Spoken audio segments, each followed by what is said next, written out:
What's going on, my dudes? This is Math Time with Mr. G, and today we're going to learn how to draw inferences from data. So first thing is, when we look at data, it has to be quantitative. So the difference between quantitative and non-quantitative is if I say, what is your favorite color? There's not a number attached to this. So this is what we would call non-quantitative. However, if I ask the question, how many people in the room have the favorite color of blue, I would count how many people are in the room and see how many people's favorite color is blue. So I would get a number to that question. So this would be quantitative. So we want quantitative data in math. We want something with a number. So we can then compare the middle. So mean or median are both ways to figure out the middle of someone. The mean is the average. And to find out the average, we find the sum of all the stuff we found divided by how many pieces of data we had. And median is we line up people from shortest to tallest, and we figure out the most middle person. So I interviewed 5 teachers, their income listed below. Should we use mean or median? So the first thing I should do is organize my data from smallest to biggest.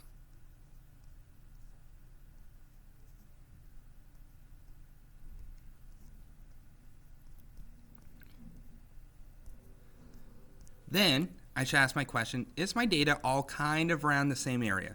Well, 45 to 60, that's kind of in the same ballpark. So if they're in the same ballpark, we should use mean. So what I'm going to do is I'm going to add all these together. And I get 260. Then I divide it by how many pieces of data are. There's 1, 2, 3, 4, 5. And I get $52,000.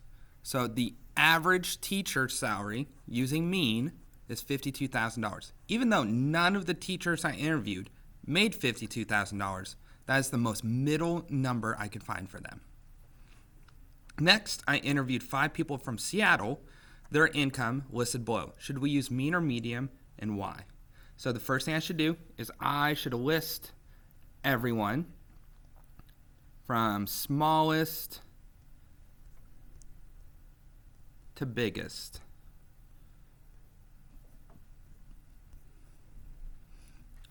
Then I should ask, are they in the same ballpark?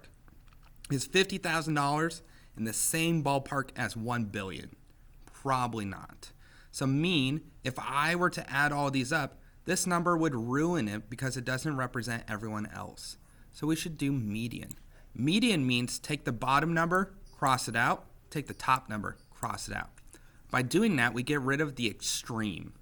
Next, I cross out the next one and the next one. And so then I would say the most average person in Seattle makes $100,000. So if, for some reason though, it was split, like we had an even set of numbers, so 2, 3, 4, 5, if I were to cross everything out, I would have nothing in the middle. So you take the 2 left that you had, and then you find the average of those. So even though there's no 3.5, that's the most middle number.